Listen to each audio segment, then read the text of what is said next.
자기 허물을 능히 깨달을 자 누구리요? 나를 숨은 허물에서 벗어나게 하소서. 또 주의 종으로 고범죄를 짓지 말게 하사 그 죄가 나를 주장치 못하게 하소서. 그리하시면 내가 정직하여 큰 죄가에서 벗어나겠나이다. 하나님 아버지, 우리의 타고난 우리의 죄가 늘 주님 앞에 들키게 하여 주옵소서. 그렇게 함으로써 주의 이미 용서받은 자의 모습이 바로 그 삶인 것을 증거하는 저희들 되게 하옵소서. 예수님 이름으로 기도합나이다. 아멘. 찬송가 370장 합시다.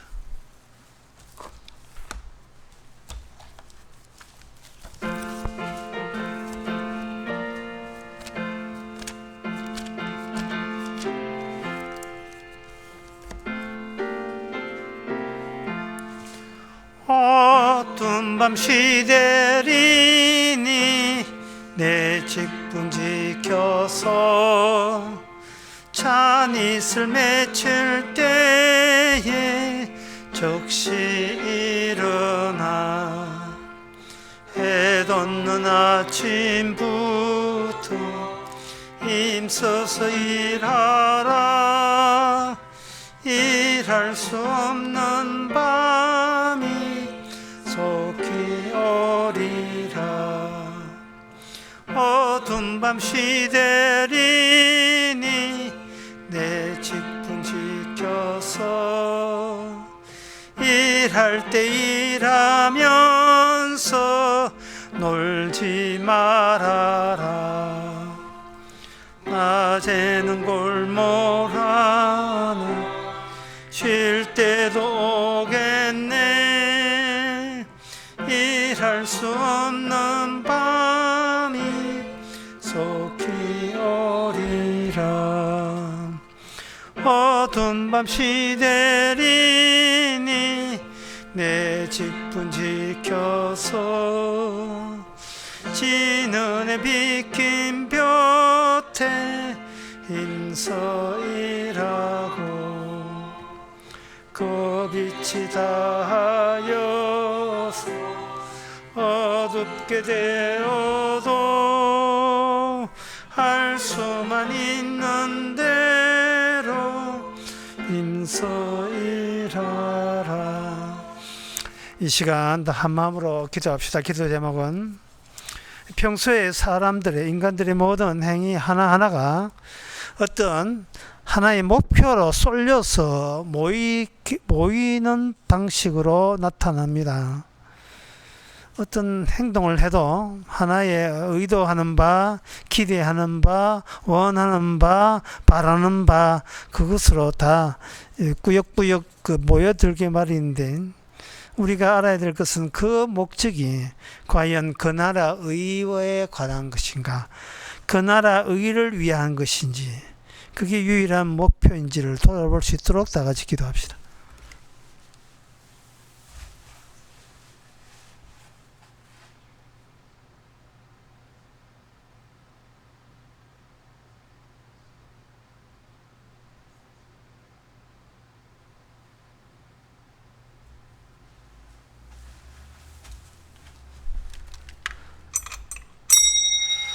하나님 아버지, 당장 눈앞에 코앞에 일어나는 일을 처리하면서 우리는 최선을 다하고 있다는 마음이 들지만, 그렇게 해서 우리가 원하는 바가 과연 그 나라 의와 무슨 관계에 있는지 늘 돌아보게 하옵소서.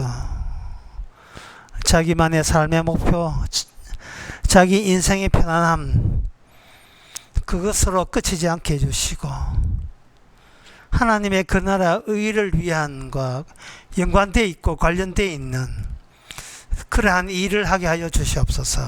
예수님의 이름으로 기도합나이다. 아멘.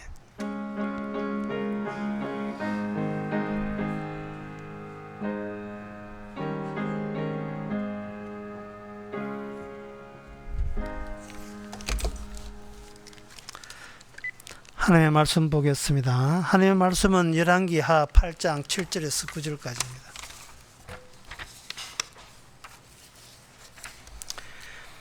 엘리사가 다메섹에 갔을 때에 아람 왕 벳하단이 병들었더니 혹이 왕에게 고하여 가로되 하나님의 사람이 여기 이르렀나이다. 왕이 하사엘에게 이르되 너는 손에 예물을 가지고 가서 하나님의 사람을 맞고 저로 말미암아 여호와께 나의 이 병이 낫겠나 물어라. 하사엘이 드디어 맞으러 갈새 다메섹 모든 아름다운 물품으로 예물을 삼아 가지고 약대 40에 싣고 나아가서 저의 앞에 서서 가로되 당신의 아들 아람 왕 벳하단이 나를 당신에게 보내어 가로되 나의 이 병이 낫겠나이까 하더이다. 까지 봤습니다. 여기 오늘 등장하는 여기 두 사람 벳하단 그리고 그의 신하 하사엘, 이 두 사람은 이스라엘 사람이 아닙니다. 이방인입니다. 자, 이방인이 하나님의 선지자 엘리사가 관여해야 될 하등의 어떤 이유가 책임이 없는 것으로 우리가 알고 있습니다. 이스라엘은 복의 근원이고 저주의 근원이기 때문에 관여하는데 언약이 없는 이방 민족, 하나님의 율법이 없고 하나님께서 배제한 약속의 땅에 살지도 못할 그런 민족에게 굳이 선지자가 찾아가야 될 이유가 무엇인가?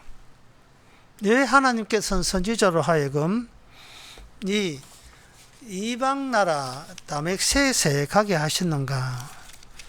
그것은 이미 엘리야 때도 마찬가지입니다. 엘리야 때 열왕기상 19장 15절에 보면 하나님께서 엘리야 선지자를 하여금 다메섹은 아람 나라, 지금의 시리아, 요즘은 다마스커스라는데 다메섹, 그 아람 나라에 가서 하사엘에게 기름을 부어 아람 왕이 되게 하고 또 너는 님시 아들 에후에게 기름을 부어 이스라엘 왕이 되게 하고 또 아벨 무홀라 사밧의 아들 엘리사에게 기름을 부어 너를 대신하여 선지자 되게 하라. 하나님께서 엘리야에게 그런 지시를 내렸습니다. 그런 지시를 내렸는데 여기 엘리사한테 기름을 부어서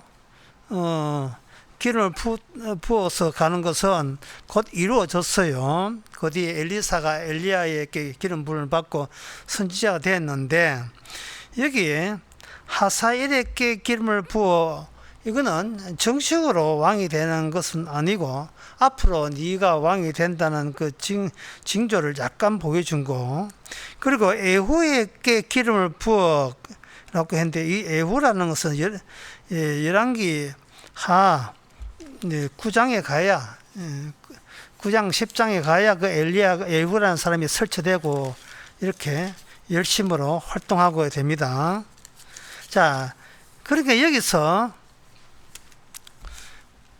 그 열왕기 하 9장 24절에 이제 에후가 등장하게 되는데 이 엘리야가 하나님의 이런 지시를 받을 때 왜 이방 민족까지 하나님의 언약이 없는 이방 민족을 이렇게 하나님께서 자꾸 부추기느냐? 그거는 이스라엘이 완전히 명목으로는 여호와 믿는데 완전히 이방 민족 주위에 있는 바알 종교에 흠뻑 젖어들었어요. 왕부터 해가 온 백성들이 한 마음으로 여호와 대신 바알 종교를 섬겼던 겁니다.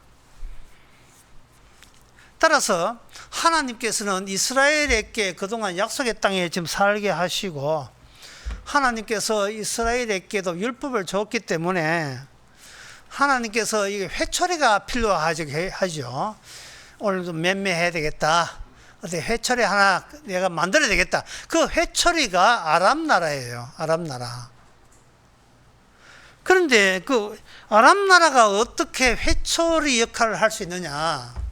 그것을 하나님께서는 아람 나라에 있어서의 권력 성계, 권력 이양에 있어서 여기에 역모가 일어나도록 조치를 해요. 지금 오늘 본문에 뭐냐 하면은 현재 왕이 있어요. 벳하다이라는 왕이 있는데 왕이 자기가 신임하는 하사엘에게 이야기해요. 내가 병들었다. 그런데 여기에 하나님의 사람, 옛날에 그 열왕기하 그 문둥병 나는 거 있잖아요. 그 남한 장군 그 저주병을 낳을 때 그 소문이 확 돌았지요. 야, 이거는 하나님의 기적 아니면 안 된다. 근데 그 기적을 우리 시대에 그런 기적을 행사하는 분이 있다는 것은 참 다행스럽다. 주변에 소문이 확 퍼졌습니다. 이스라엘이 뭐고 지금 아람 나라는 이스라엘이 중요한 게 아니고 유다도 중요하지 않고 하나님의 기적 사람이 하지 못하는데 사람이 고치지 못한 병을 고치는 분이 계시다. 거기에 대해서는 이거 국적을 막는 하고 존대하지 않을 수밖에 없어요.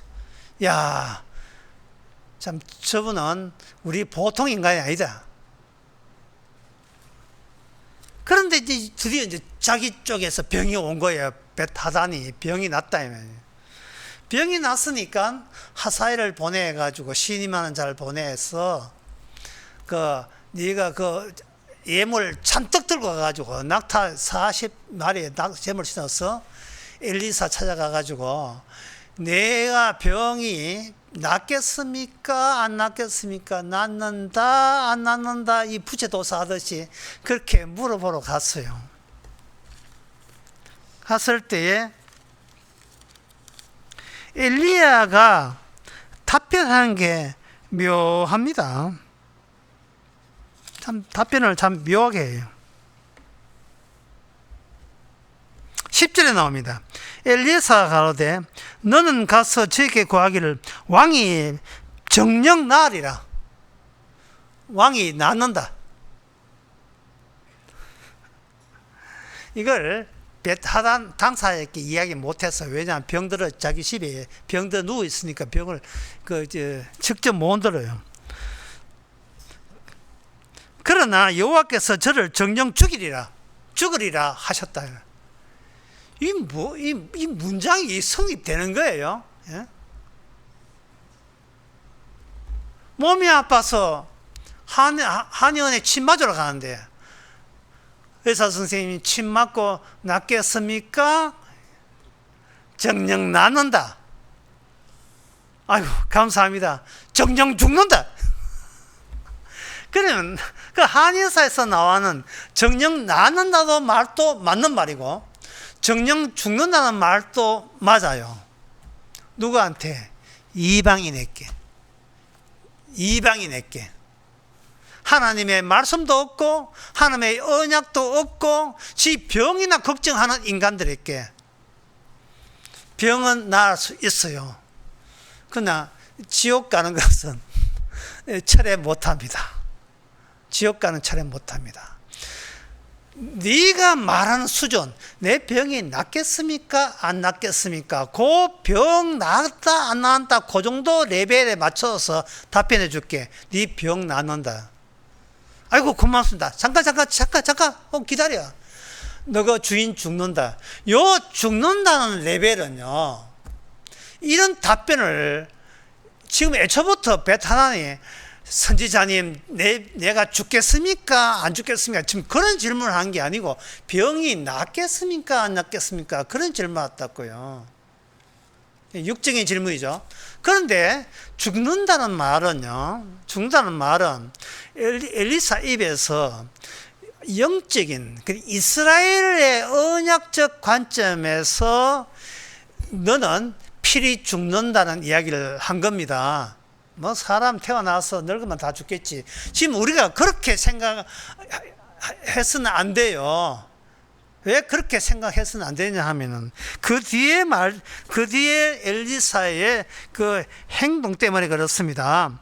하나님이 11절에 하나님이 사람이 저가 부끄러워 하기까지 쏘아보다가 운이 쏘아보다가 우니. 그러니까 그 한의원에 침마저로 한의원에 참 침마로 온 게 자기 주인이 아파가지고 보약제로 와가지고 낫겠습니까 안 낫겠습니까 할 때 이 보약 먹고 낫는다 그러나 죽는다. 근데 그렇게 하게 되면 이 듣는 사람이 이거 주인한테 어떻게 답해야 될지 이게 헷갈리게 되는 거예요. 주인님 낫는답니다. 그런데 주인님 죽는답니다. 이거는 뭐 맞아, 지가 맞아 죽을 지경이겠죠. 예. 똑바로 말해. 아니, 낫는 거야 죽는 거야 둘 다 이야기합시다. 이게 무슨 함축된 농축된 이야기입니까? 그게 육의 사람은 영의 말을 언약적인 말을 못 알아듣는 거예요. 그런데 그걸 하면서 그 한의사가 신부름 온 주인 신부름 온 그 사람에게 많이 쳐다보는 거예요. 많이 쳐다보니까 그 하사일이 쳐다보는 대로 뭐 있죠. 왜 쳐다보지? 많이 쳐다보면서 그 다음에 어떻게 되나? 어디까지? 심하게 민망할 정도로 부끄러워까지 쳐다보다가 갑자기 엘리사가 울어요.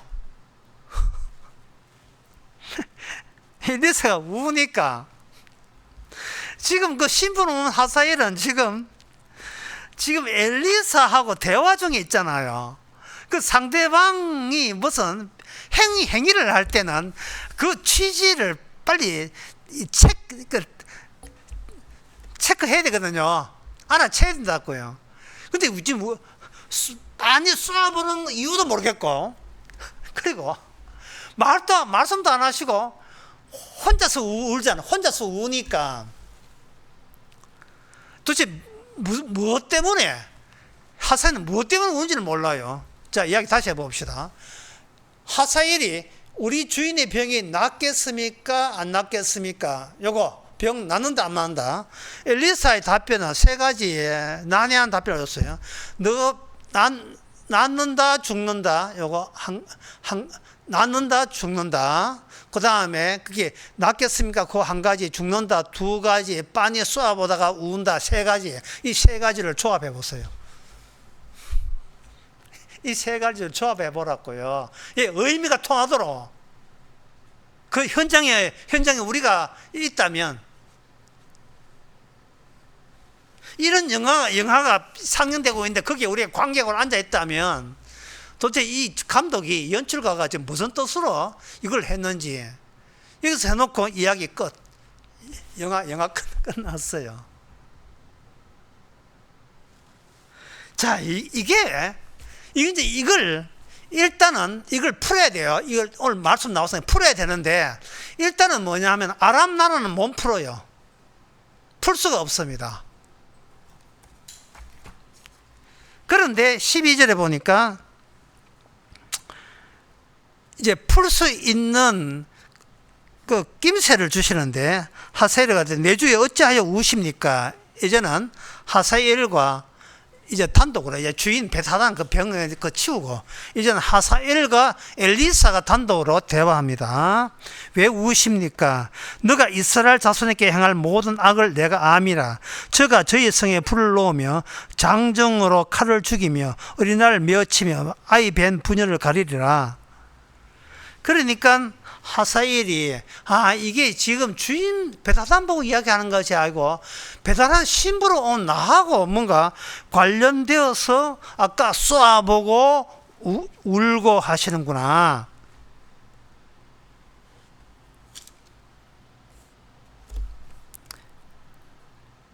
그 다음에 13절에 하사엘이 이제 팍 하면 일단은 자기가 장막을 쳐요.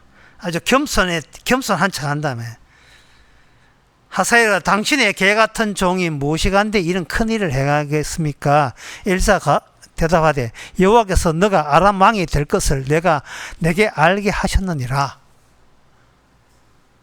왕이 신분을 보냈는데 신분은 온 그 하사엘이 엘리사를 만났는데 대화의 관심사가 우리 주인이 병에 낫겠습니까 안 낫겠습니까? 그거 들으러 갔는데 엘리사가 네가 차기 왕이다고 이야기했어요.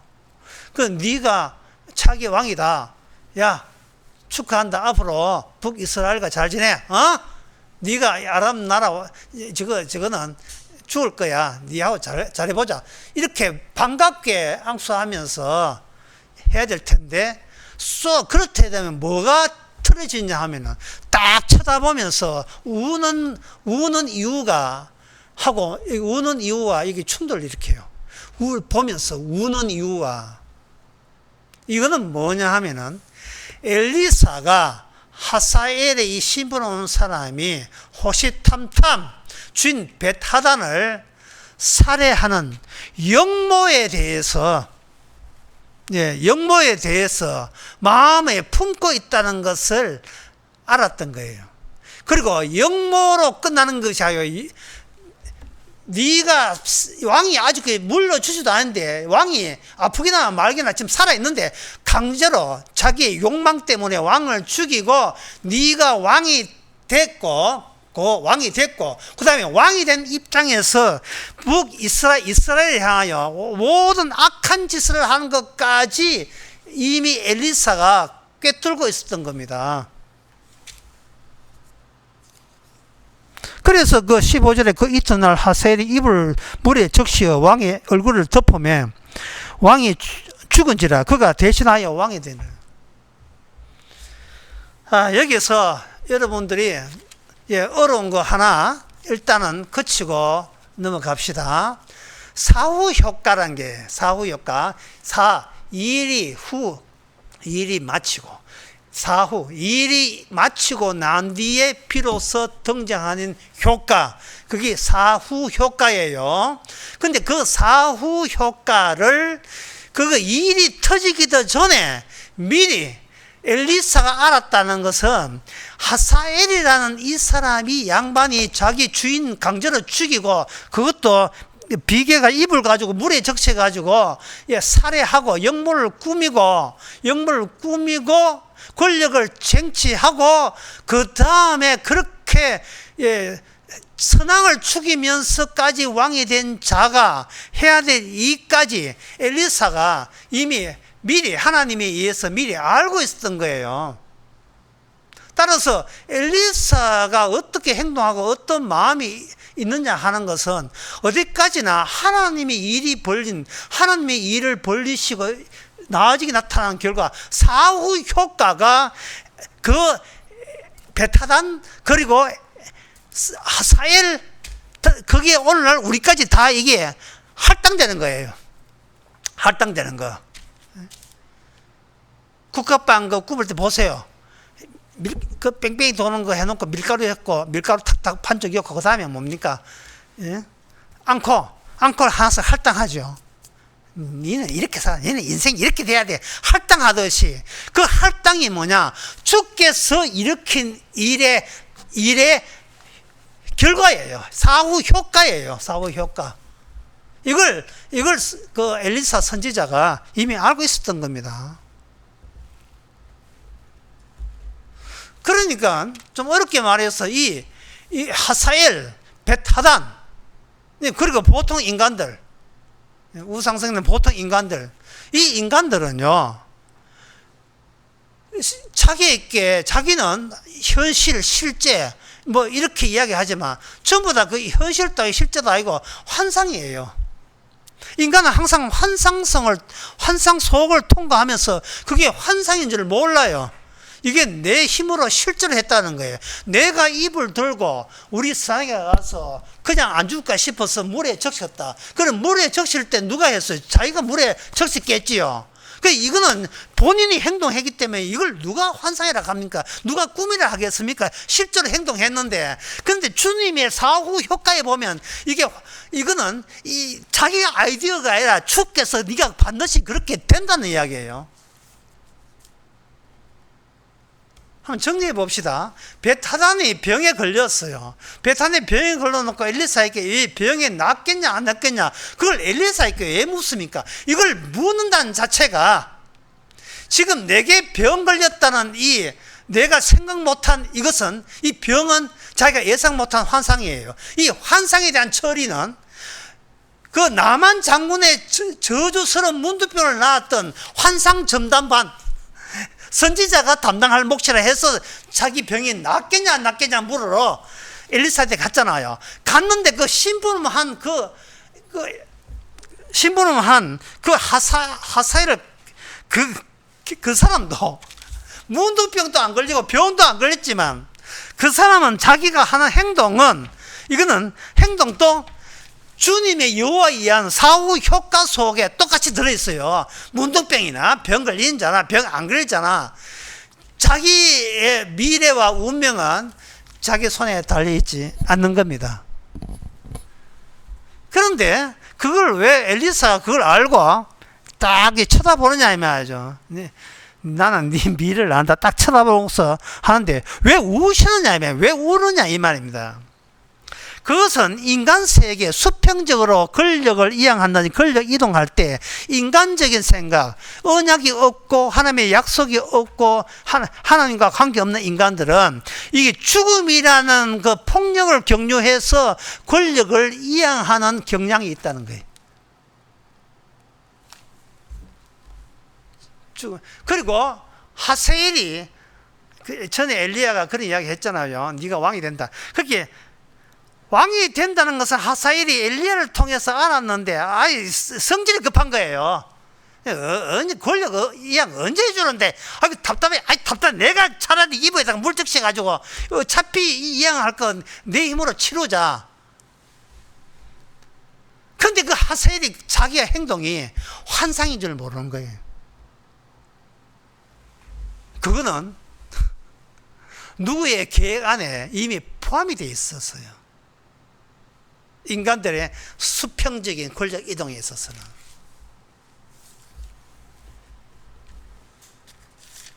자, 여기서 너무 문제를 어렵게 하지 않고 지금부터 쉽게 가겠습니다.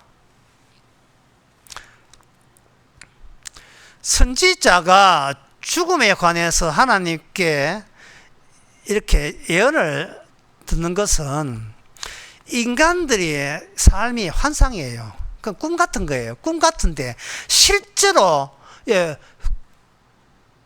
꿈이 아닌 경우는 인간이 죽는다는 것은 죽음입니다.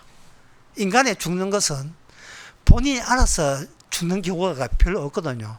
이거는 자기 살고 싶어요. 환상 속의 인간은 계속 환상이든 뭐든 간에 계속 살고 싶어요. 그런데 원치 않는 죽음이 왔을 때는 이 죽음은 이 환상 그동안 현실에서 착실하게 살았던 나라 할지라도 내 죽음에 대해서는 내가 노타치. 이거는 어떻게 처리가 안 되는 거예요. 처리가 안 되는 것이 나를 기다린다는 것은 그동안 내가 꾸역꾸역 살았던 모든 것은 애들 장난 같은 손꼽놀이 같은 거네. 환상에 불과한 거예요. 이러한 일을 미리 아는 엘리사가 왜 이렇게 이방 민족에게나 또 찾아와서 이야기를 하느냐. 엘리사가 엘리야와 한조를 이루었어요. 근데 엘리야는 뭐냐? 엘리야가 이 땅에 살 때 남들 보기에는 엘리야가 선지자 노릇했잖아요. 그러나 엘리야는 환상이었어요. 환상적인 작업을 한 겁니다. 그럼 엘리야의 환상 말고 진짜는 어디냐? 바로 열왕기 하 2장에 엘리야가 불수레 타고 하늘로 올라가요. 2장 11절에 여러분 다 아시죠? 두 사람이 함께 있을 때 호련히 불수레와 불말들이 두 사람을 격하고 엘리야가 회리 바람 타고 성천하였더라. 그때 두 사람인데 왜 한 사람은 데려가느냐? 한 사람은 한조를 이루었으니까 수평적으로 권력이 이렇게 사명이 인수된 게 아니고 한 사람이 수직적으로 하늘로 진짜 현실, 진짜 엄연히 계시는 실제 세계는 하늘나라예요. 그 하늘나라에 엘리야가 올라가요. 엘리야가 올라가고 엘리사는 엘리야가 하는 일을 보조적인 한조를 이루어서 보조죠, 보조. 이런 엘리야가 하는 일의 연속성으로서 보조로 엘리사가 있다니까요. 엘리사는 보조기 때문에 아직 땅을 떠나면 안 돼요. 원래 일은 하늘에 올라가 버리고, 그래서 그 열왕기상 19장에서 이미 엘리야에게 하사에 대해서 언급을 하는 것처럼 그 남은 작업을 지금 땅에서 엘리사가 지금 마지막 보도자로서 한 조를 이루어서 계속 하고 있는 겁니다. 엘리야는 하늘로 죽음을 보지 않고 올라갔어요. 시체가 없어요. 그런데 그 시체 없이 올라갔던 그것이 엘리야가 하나님의 언약 작용이잖아요.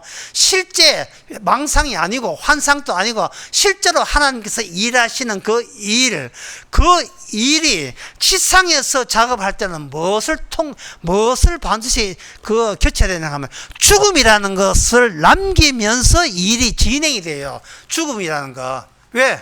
죽음만이 환상이 아니니까. 언젠가 제가 그래서 인간이 죽게 되게 되면 그동안 내가 애쓰고 열심히 살았던 그건 한꺼번에 다 사라진다고요. 사라지고 남는 건 뭐냐? 내가 죽네.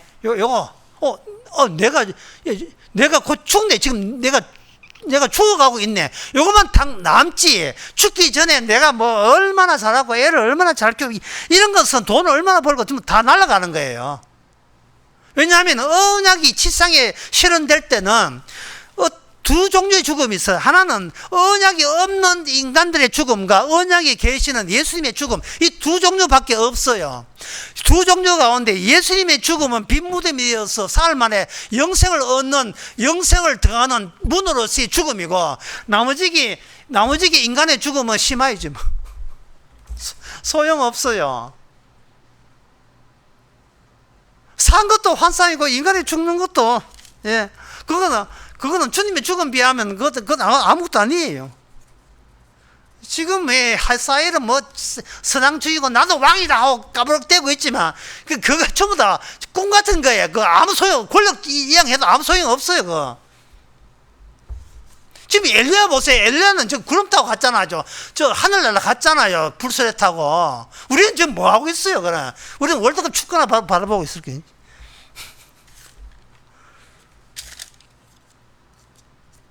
그것도 돈 안 내가 8강부터 못 본다는 애.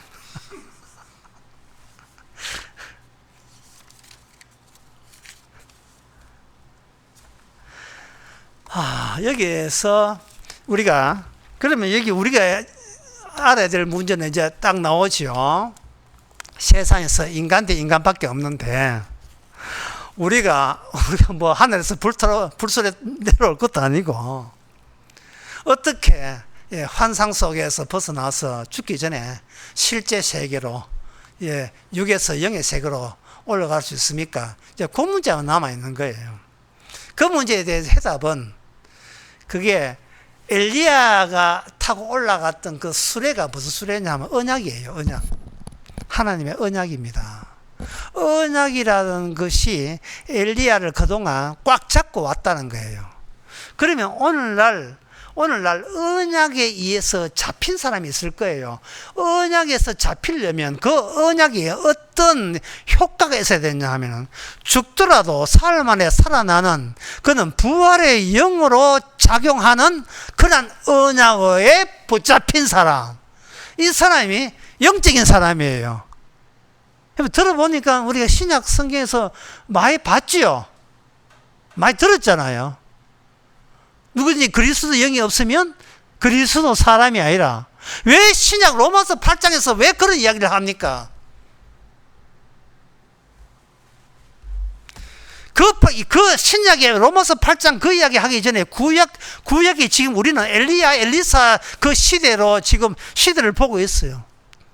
엘리야 시대에 그들은 어떻게 엘리야가 갔던 그 하늘나라에 들어가는 그 불수레, 불말, 그걸 받는 혜택을 어떻게 하면 누려서 내가 살아간 게 환상이구나. 실제는 하늘나라 가는 사람이 진짜다. 그게 생명이지. 일단은 죽음밖에 없어. 라는 것을 알고 벗어나는 방법이 뭐냐?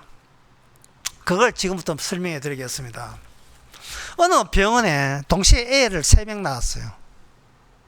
3명 낳았는데, 나이가 7살쯤 됐어요. 7살 됐는데, 우연한 기회에 뭔가 아이가 바뀌었다는 거, 같은 산부인과 태어났는데, 동시에 태어났는데 간호사가 부주의에 의해서 그 3명 중에서 2명 아이가 바뀌었어요. 그러면 그걸 어떻게 하느냐? DNA 조사가 있어가지고 조사를 해보니까 3명의 아이 가운데 진짜 현재 아이가 아버지하고 동일한 아들을 하는 것은 하나 밝혀졌습니다. 이제 나머지는 뭡니까? 2명이죠. 2명의 아이에 조사를 해보니까 과연 바뀌었어요. 간호사의 실수로, 병원의 실수로 바뀌었어요. 그러면 우리 이 환상 속에 있는 인간의 입장은 어떻게 합니까? 바뀌었으니까, 아도 이제 나이 7살밖에 안 됐으니까, 지금이라도 늦지 않았으니까, 바꿔치는 거 원위치 시키고, 거기에 대한 모든 그 심리적인 피해 보상 같은 건 병원에서 청구하면 되지 않겠느냐. 그렇게 생각을 하겠지요. 그러면 그렇게 생각하는 사람이 묻습니다. 자, 자기 애의 도로 찾았다. 그리고 내 키운 애는 저집 애다. 그래서 돌려줬다. 그러면 이렇게 돌려준 아이의 부모와 아이는 풀술에 타고 하늘로 갑니까? 이 질문 자체가 좀 엉뚱해 보이죠. 목사님, 그 문제하고 어떻게 연관시킵니까? 그 문제하고 연관시키면 안 되죠, 이거잖아요. 그리고 보통 그렇게 생각하겠죠. 지금 그래서 엘리사가 낳는다, 죽는다, 그리고 운다, 쏘면서 운다. 이게 이 지상의 육적인 인간들이, 환상 속 인간들이 도저히 연결이 안 되는 답변을 성경에 언약적 흔적으로서 제시한 거예요.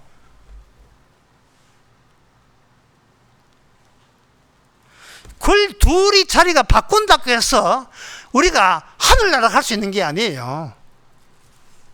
그래서 이 다윗 언약에 속한 솔로몬 시대에 열왕기상 3장 21절 25절에 보면 이런 말씀 나옵니다.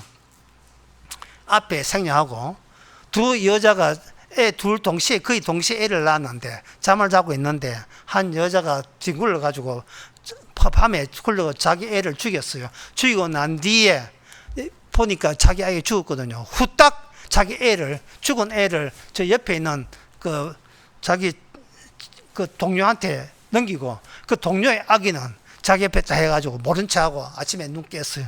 깨보니까 자기야 모르겠어요. 대만 알지요. 뭐 DNA까지 동원 안 해도. 그래서 이건 내 애다, 아니다, 나 애다, 이렇게 저끼리 하니까 안 되잖아요. 그래서 이게 억울한 엄마가 솔로몬에게 재판을 소송을 걸어가지고 재판한 장면입니다. 장면인데, 그 재판 장면 22절부터 한번 보겠습니다.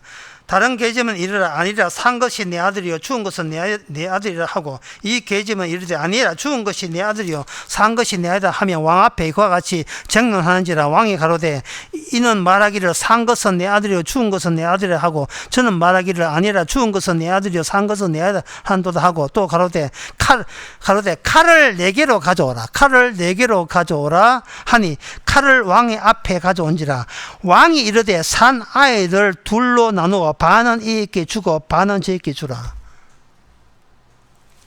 엄마가 애기 낳았다. 이게 환상입니까? 실제죠. 근데 애가 어젯밤에 죽었다. 실제죠. 죽었는데 내 애를 도로 찾겠다. 실제죠. 근데 안 주겠다. 우기죠. 실제로 일어난 일이죠. 그 실제를 가지고 내 애를 찾기 위해서, 실제 애를 찾기 위해서 왕에게 갔죠. 근데 솔로몬 왕이 준비한 것은 칼이었습니다. 애를 둘로 쪼개는 거예요.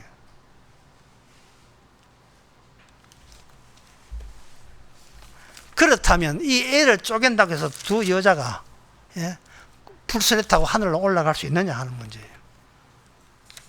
신약에 바로 갈라디아서 4장 27절에 결정적인 해답이 나옵니다. 갈라디아 4장 27절에 인깨치 못한 자여 즐거워하라. 그렇지 못한 자 소유지를 외쳐라. 홀로 사는 자의 자녀가 남편 있는 자보다 많음이라.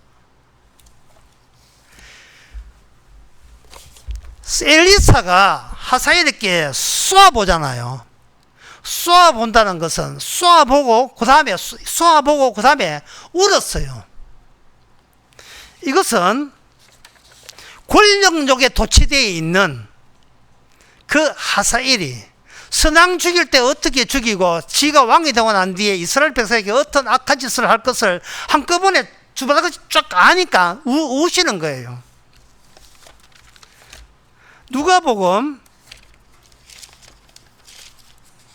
19장 41절에 이런 말씀 나옵니다. 예수님께서 그 예루살렘 성에 와서 가까이 오사 성을 보시고 우시며 가라사대 너도 오늘날 평화에 관한 일을 알았다면 좋을 뻔하였거니와. 예수님께서 엘리사라고 치고 예수님께서 그 예루살렘 성을 보고 쏘아보는 거예요. 민망할 정도 쏘아보다가 우시는 겁니다. 이 환상과 환상밖에 모르는 인간들아, 그 환상에 끼어지는 멸망의 날을 네가 알아? 이런 식으로 우시는 거예요.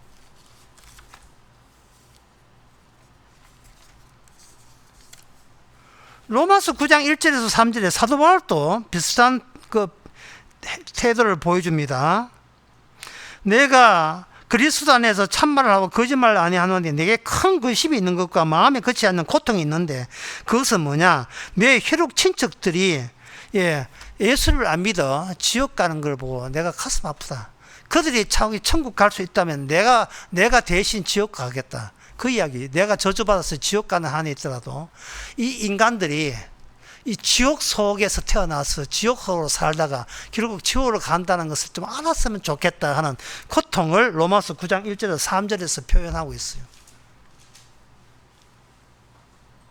이게 바로 이미 하늘의 영을, 이미 성령, 예수님이 하늘에 가신 예수님의 영을, 하늘이죠, 가신 그 예수님의 보조적인 역할, 엘리야의 보조적인 역할을 엘리사가 하듯이 엘리야가 예언한 것을 엘리사가 실천에 옮기듯이 예수님께서 말씀으로 하신 그 진짜 상황, 진짜 현실을 이 땅에서 성령 받은 성도가 가슴을 아파하면서 세상을 두루두루 쏘아보면서 우는 마음으로서 아이고 이 인간들아 너희들은 지옥 가는 거야 라는 마음의 심령, 이런 자가 환상도 알고 진짜 현실도 아는 성도인 겁니다. 경기도 고양시에 어떤 80대 부부가 있는데 80대 부부가 한날 동사무소에 직원이라서 전화가 왔어요. 지금 할아버지 계좌가 여기 검찰청인데 할아버지 계좌가 지금 범죄에 연루돼 가지고 그 범죄인들이 그걸 돈을 빼가기 때문에 계좌를 한 곳에 모아놓고 제가 보여드릴 테니까 사이트 다 보여줄 테니까 이 확고한 진짜 보스피싱이 아닌 진짜 맥이 검찰청 사이트에 이런 당신 이름이 이렇게 있으니까 요 계좌로 우리를 믿고 옮기시면 돈은 안전합니다. 그 돈이 얼마냐면 15억이에요. 15억의 재산을 하라 했습니다. 그래가지고 그 80대 할아버지가 아이고 고맙습니다. 아이고 내 돈 10억 지수 감사합니다 해가지고 은행가 계좌 옮길 순간 경찰에서 알고 은행에다가 그 계좌를 못 만들도록 전화 연락해서 15억을 지켰어요. 지금 이 세상의 모든 인간들의 계좌가 이미 마귀 계좌에 다 기록되어 있습니다. 평생 동안 열심히 살았던 그 계좌가 악마의 계좌에 있었어요.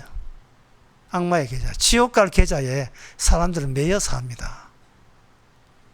따라서 인간치고 자기 삶 고생해서 몸에 아프고 아픈 이것을 환상에 낳고 여길 위인은 아무도 없어요. 죽어서 좋은 데 가겠지 이런 식이에요. 왜? 죽음을 거치지 않았으니까 살아있는 게 환상이라는 것은 까마득히 모르는 거예요. 아까 저희가 그 갈라디아서 4장 그 27절 말씀, 하나님의 방법은 이것밖에 없어요. 잉태치 않는 자를 발생시켜요. 잉태치 않는 자. 잉태치 못한 자.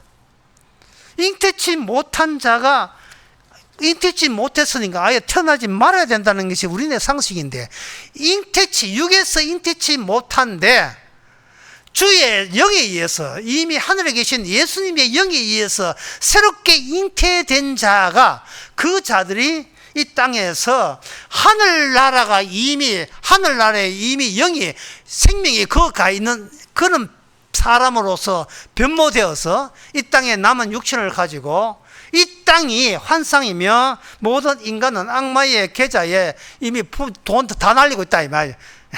다 속고 있다는 것을 외치는 정인으로 주께서 그렇게 삼으신 거예요.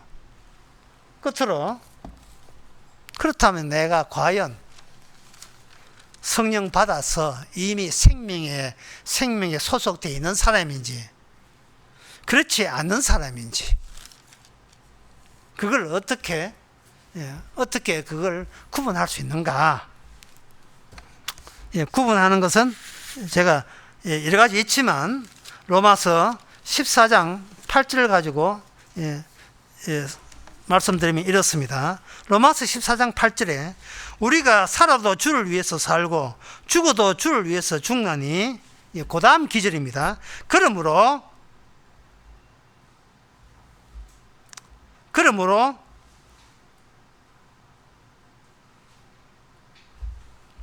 그 다음에 뭐가 되어 있죠? 사나 죽으나 우리가 주의 것이로다. 영에 속한 사람의 특징은 현재 내게 속했다 하는 모든 것이 바로 내 것이 아니라는 의식이 발생됩니다.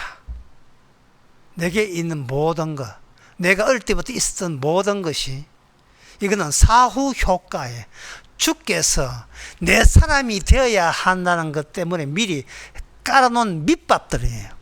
밑밥들. 오늘날의 엘리사, 오늘날의 사도 바울, 성령 받았으니까요. 그래서 우리의 생명, 골로새 3장, 우리의 생명은 엘리야처럼 이미 하늘에 가 있어요. 그리고 하늘에 가 있기 때문에 육은 남아있잖아요. 그러니까 육은 남은 이유가 뭐냐? 한 조를 이루는 거예요. 언약 때문에 엘리야하고 엘리사가, 위에는 엘리야, 아래쪽은 엘리사가 한 조를 이루듯이, 사나 죽으나 살아도 주를 위해서 주님과 우리가 한 조가 되어서 이 땅에 주님의 정인으로 살면서, 의식은 어떤 의식이냐? 어떤 것도 내 것이 되겠다는 그 모든 것이 내 것이 아니고 주님의 것이니까, 이미 우리의 모든 계좌는 주님의 소속입니다. 따라서 우리는 세상을 쏘아볼 그만한 자격이 있는 사람입니다. 너무 울지는 마세요. 기도하겠습니다. 하나님 아버지, 엘리야가 사람으로서는 더 있을 수 없는 풀서 타고 올라간 게, 이게 남의 일로 여기지 않게 하옵소서. 우리와 상관없는 일로 여기지 않게 하옵소서. 예수님이 죽었다가 살아났던 것도 이게 남의 일이 아니라 우리의 계획인 것을, 우리의 남은 운명인 것을 받아들이면서 이 땅에서 주의 정인으로 착실하게 살게 하옵소서. 예수님의 이름으로 기도합나이다. 아멘. 찬송가 334장 합시다.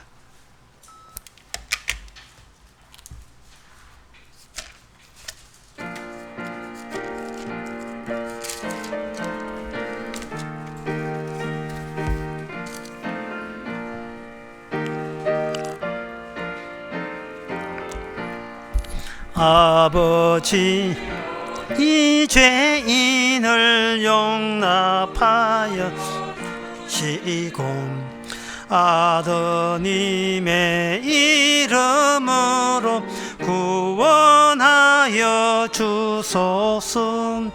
아버지를 떠나간 지 벌써 오래되었고, 길험에서 고난염이 이제 돌아옵니다.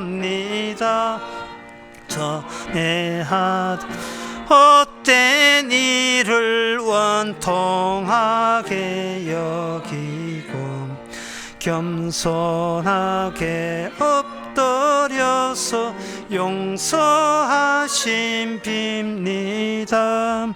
은혜 감당 못하오나 회개하는 영혼과 나의 약한 육신까지 감히 드리옵니다. 나의 죄를 사하시려 주님 죽으셨으니 그 공로를 의지하여 주만 의지합니다. 아버지여 용납하사 나를 품어주시고 주의 사랑 품 안에서 길이 살게 하소서. 아멘. 기도합시다. 지금은 우리 주 예수 그리스도 은혜와 하나님의 크신 사랑과 성령의 충만하심이 우리가 과거에 했던 일, 앞으로 모든 일조차도 주께서 이미 계획하고 아시는 일로 알고 기뻐하는 모든 성도에게 함께 있을지어다.